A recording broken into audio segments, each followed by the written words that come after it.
ഒപ്പം BJP പ്രതിനിധി Shri KVS Haridas കൂടിയുണ്ട്. ശ്രീ KVS ഹരിദാസ്, ഞാൻ അല്പം വൈകി അങ്ങയിലേക്ക് എത്താൻ. എങ്കിലും രണ്ട് പ്രധാനപ്പെട്ട ചോദ്യങ്ങളുണ്ട്. ഒന്ന്, BJPയുടെ വളർച്ച 3.8%. ആ വളർച്ചയെ തീർച്ചയായിട്ടും അംഗീകരിച്ചുകൊണ്ട് മാത്രമേ നമ്മൾ ഈ ചർച്ച മുന്നോട്ട് കൊണ്ടുപോകാൻ സാധിക്കൂ. അതുതന്നെയാണ് CPM പ്രധാനമായിട്ടും പരിശോധിക്കുന്ന ഒരു വിഷയവും. പക്ഷേ മറിച്ചൊരു വാദമുണ്ട്, ഇതൊരു താൽക്കാലിക പ്രതിഭാസമാണ്. സുരേഷ് ഗോപി ഒരു സിനിമാ താരം എന്ന നിലയിൽ കിട്ടിയിരിക്കുന്ന വോട്ട്, ഒപ്പം തന്നെ അത് സൃഷ്ടിച്ചിരിക്കുന്ന ഒരു തരംഗത്തിൽ ആറ്റിങ്ങലിലും തിരുവനന്തപുരത്തും ആലപ്പുഴയിലും വോട്ട് വർദ്ധിച്ചിരിക്കുന്നത്. അതിനുമപ്പുറം 9 ഇടങ്ങളിൽ നിങ്ങൾക്ക് കെട്ടിവെച്ച കാശ് തന്നെ നഷ്ടപ്പെട്ടിരിക്കുന്നു. അപ്പോൾ ഈ വരവ് 2026 നിയമസഭാ തെരഞ്ഞെടുപ്പിൽ നിങ്ങൾക്ക് ആവർത്തിക്കാൻ കഴിയില്ല എന്നൊരു ആത്മവിശ്വാസം എപ്പോഴും ഇടതുപക്ഷത്തിനുണ്ട്. കാര്യം അവർക്ക് ആകെ നഷ്ടപ്പെട്ടത് 1.8% വോട്ടാണ്. അത് നേരത്തെയുള്ള നഷ്ടപ്പെടലുമായി താരതമ്യം ചെയ്തു കഴിഞ്ഞാൽ അത് ചെറിയ കണക്കാണ് എന്നുള്ളതാണ് പിണറായി വിജയൻ ആവർത്തിച്ചുറപ്പിക്കാൻ ശ്രമിക്കുന്നത്. കണക്കുകൾ കൊണ്ട് ഈ യാഥാർത്ഥ്യത്തെ മറച്ചുവെക്കുകയാണോ CPM ചെയ്യുന്നത്? അതല്ല, നേരത്തെ പറഞ്ഞതുപോലെ ജനങ്ങളിലേക്ക് സർക്കാരിൻ്റെ പ്രവർത്തനങ്ങൾ എത്തിക്കാൻ കഴിയാതെ പോയതാണോ ഈ പരാജയത്തിൻ്റെ കാരണം? ശ്രീ KVS ഹരിദാസ്.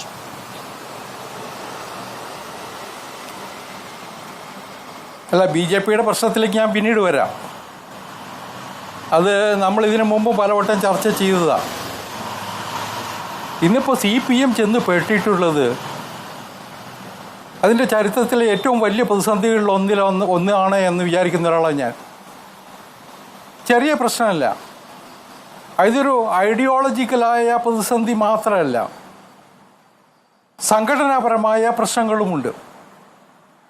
അതേപോലെ തന്നെ രാഷ്ട്രീയമായ പ്രശ്നങ്ങളുമുണ്ട്. ഇത് മൂന്നും കൂടി ചേർന്ന വലിയ ഒരു പ്രതിസന്ധിക്കകത്താണ് ഇന്ന് പാർട്ടി ചെന്ന് പെട്ടിട്ടുള്ളത്. ഇത് പുതിയ പ്രശ്നമാണ്, പുതിയ സാഹചര്യമാണ് എന്നുള്ള വിലയിരുത്തലിനൊന്നും വലിയ പ്രസക്തി ഉണ്ടെന്ന് എനിക്ക് തോന്നണില്ല. ലോക്സഭാ തെരഞ്ഞെടുപ്പിൽ കഷ്ടിച്ച് കെ രാധാകൃഷ്ണൻ മണ്ഡലത്തിൽ മാത്രമാണ്, നമ്മുടെ ആലത്തൂർ മാത്രമാണ് അവർക്ക് ജയിക്കാൻ കഴിഞ്ഞത്. എന്താ ഇവർ നേരിട്ട പ്രധാനപ്പെട്ട പ്രശ്നം? ഇന്ന് പുറത്തു വരുന്ന വാർത്തകൾ ശരിയാണെങ്കിൽ അവർ ആ പ്രശ്നങ്ങളൊക്കെ അഡ്രസ്സ് ചെയ്യാൻ ശ്രമിച്ചിട്ടുണ്ട്. ഈ കേരളത്തിൽ കഴിഞ്ഞ കുറേ നാളുകളായിട്ട് ഇവർ ഒരു മുസ്ലിം പ്രീണന രാഷ്ട്രീയമല്ലേ കൊണ്ട് നടന്നിരുന്നേ? മതന്യൂനപക്ഷങ്ങളുടെ പിന്നാലെ CPM പോവുകയായിരുന്നില്ലേ? ഏതെല്ലാം ഘട്ടങ്ങളിൽ അവരതിന് ശ്രമിച്ചു. അവസാനം ഈ തെരഞ്ഞെടുപ്പ് വരുമ്പോൾ അവർ നിർത്തിയ 2 മുസ്ലിം സ്ഥാനാർത്ഥികൾ, മുസ്ലിം സാമാന്യ ജനത്തിന് പ്രാധാന്യമുണ്ടെന്ന് കരുതപ്പെടുന്ന 2 മണ്ഡലങ്ങളിൽ അവിടെ ദയനീയമായിട്ട് പരാജയപ്പെട്ടില്ലേ? വലിയ പരാജയം ഏറ്റുവാങ്ങിയില്ലേ? കേരള കോൺഗ്രസ് കൂടെ വന്നിട്ടുണ്ടായിരുന്നു, മറന്നുകൂടാ. 2019 ശേഷം കേരള കോൺഗ്രസ് കൂടെ വന്നിട്ടുണ്ട്. കോട്ടയത്തും ഇടുക്കിയിലും തൃശ്ശൂരും പോലുള്ള മണ്ഡലങ്ങളിൽ ക്രൈസ്തവ മേധാവിത്വമുണ്ട് എന്ന് വിചാരിക്കുന്ന കുറേ മണ്ഡലങ്ങളിൽ, പത്തനംതിട്ട ഉൾപ്പെടെ, ഇവർക്ക് എന്താ സംഭവിച്ചത്? അപ്പം മതന്യൂനപക്ഷങ്ങൾ ഒറ്റക്കെട്ടായിട്ട് CPM-നെതിരായിട്ട് നിലകൊണ്ടു എന്നുള്ള യാഥാർത്ഥ്യം കാണാതെ പോകാൻ പറ്റുമോ? 2019 അവരിത് നേരിട്ടതാണ്. അതുകൊണ്ടാണ് ഞാൻ പറഞ്ഞത് ഇതൊരു പുതിയ അനുഭവമല്ല എന്ന്. അതായത് ഇസ്ലാമോഫോബിക്കായ ഒരു ആശയം തുടർച്ചയായിട്ട് നിങ്ങൾ പ്രചരിപ്പിക്കുന്നത് വഴി കേരളത്തിലെ ക്രൈസ്തവ സമൂഹങ്ങളെ നിങ്ങൾക്ക് ഈ ന്യൂനപക്ഷത്തെ പിന്തുണയ്ക്കുന്ന CPM-ൽ നടത്തിമാറ്റാൻ കഴിഞ്ഞുവെന്നാണോ KVS ഹരിദാസ് പറയുന്നത്? ഞാൻ പറഞ്ഞല്ലോ, BJPയുടെ നിലപാടിലേക്ക് ഞാൻ വരാം. ആദ്യം CPM-ൻ്റെ പ്രശ്നമൊന്ന് അവലോകനം ചെയ്യൂ. ആദ്യം അതിലുള്ള സഹിഷ്ണുത കാണിക്കും നിങ്ങൾ.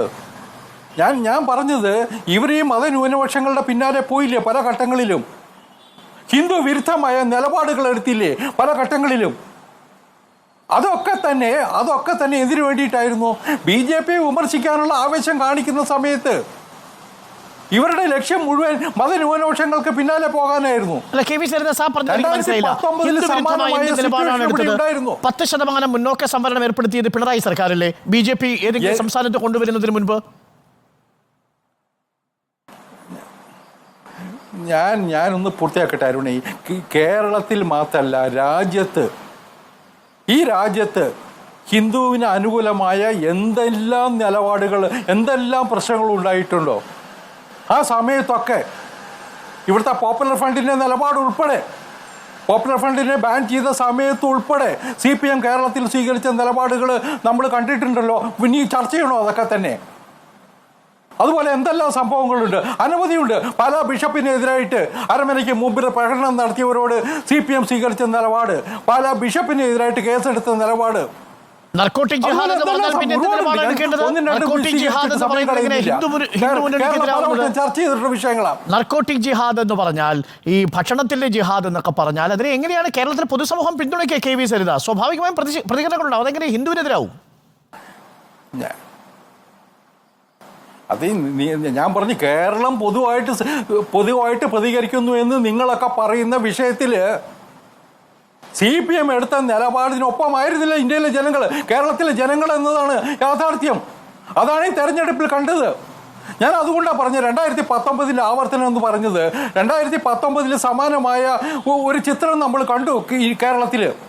അന്ന് CPM വിലയിരുത്തിയത് എന്താ? രാഹുൽ ഗാന്ധി പ്രധാനമന്ത്രിയാകാൻ പോകുന്നു എന്ന് വയനാട്ടിൽ വന്ന് മത്സരിച്ചു. അതുകൊണ്ട് മതന്യൂനപക്ഷങ്ങൾ അവരോടൊപ്പം പോയി. ഇത്തവണ നേരത്തെ ജ്യോതി സൂചിപ്പിച്ചതുപോലെ ഇടതില്ലെങ്കിൽ ഇന്ത്യ ഇല്ല എന്ന് പറഞ്ഞിട്ടാണ് ഇവർ വോട്ട് പിടിച്ചത്. അതിനൊപ്പം ആര് വന്നു? ഇടതുപക്ഷം തകർന്ന് തരിപ്പണമായില്ലേ? ലോകസഭയില് ഇന്ന് ഇവർക്ക് 4 സീറ്റാണ് ഉള്ളത്. കഴിഞ്ഞ അത്രയും ഉണ്ടായിരുന്നില്ല. അതിന് കാരണം എന്തെന്നുള്ളത് പരിശോധിക്കാനുള്ള ഒരു കഴിഞ്ഞ തവണത്തേക്കാൾ എണ്ണം കൂടി. അല്ല, ഞാൻ ഒരെണ്ണം കൂടിയെന്ന് നിങ്ങൾക്ക് അല്ല ഒരെണ്ണം കൂട്ടിയെന്ന് നിങ്ങൾക്ക് ആശ്വസിക്കാം. പക്ഷെ വോട്ടിന്റെ പെർസെൻറ്റേജ് അപ്പോഴും കുറഞ്ഞു. ബംഗാളിലും ത്രിപുരയിലും അടക്കം തകർച്ചയുണ്ടായി, പൂർണ്ണമായ തകർച്ചയുണ്ടായി. ഈ 4 എണ്ണം ജയിച്ചത് എങ്ങനെയാ? ആരുണേ? മുസ്ലിം ലീഗിന്റെയും കോൺഗ്രസിന്റെയും പിന്തുണയോടുകൂടി, 2 എണ്ണം തമിഴ്നാട് DMKയുടെയും പിന്തുണയോടുകൂടി തമിഴ്നാട്ടിൽ നിന്നാണ് ജയിച്ചത്. യോജിക്കുന്നു. അവിടെ രാഹുൽ ഗാന്ധിയാണ്. പിണറായി വിജയൻ ശ്രമിച്ച രാഹുൽ ഗാന്ധി തന്നെയാണ് തുണയായിരിക്കുന്നത്. അക്കാര്യത്തിൽ എനിക്ക് സംശയമില്ല. താങ്കൾ പറഞ്ഞതിൽ വളരെ പ്രധാനപ്പെട്ട നിരീക്ഷണമുണ്ട്. ഞാൻ ആ നിരീക്ഷണം ഒന്ന് ചർച്ചയ്ക്ക് എടുക്കുക. നമുക്ക് അധിക സമയമില്ലാത്തത് കൊണ്ടാണ് ശ്രീ കെ വി സരിദാസ്. അതായത് അമിതമായ ന്യൂനപക്ഷ പ്രീണനം. പറഞ്ഞോളൂ. ഒരു മിനിറ്റ് കൂടി, ഒരു സെക്കൻഡ് കൂടി എനിക്ക് തന്നാൽ മതി. ഒരു സെക്കൻഡ് കൂടി. ഇതൊക്കെ കഴിഞ്ഞാലും CPM നേരായ പാതയിൽ വരുമെന്ന് എനിക്ക് കരുതാൻ പറ്റുന്നില്ല. കേരളത്തിലെ ഈ സർക്കാരിനെ അലട്ടിയ പ്രശ്നങ്ങൾ, ഈ സർക്കാരിൻ്റെ മുമ്പിലുണ്ടായിരുന്ന പ്രശ്നങ്ങൾ, അഴിമതി ഉൾപ്പെടെ, അതിന് പരിഹാരം കാണാൻ അത് തെറ്റായിപ്പോയി എന്ന് പറയാനുള്ള ആർജവം ഈ CPMന്റെ സംസ്ഥാന കമ്മിറ്റിയിൽ ആർക്കെങ്കിലും ഉണ്ടോ എന്നത് പുറത്ത് നിൽക്കുന്ന നമുക്കൊക്കെ സംശയം തോന്നാനുള്ള സാഹചര്യമുണ്ട്. ഇന്നത്തെ രാഷ്ട്രീയ സാഹചര്യം അതാ. ശരി.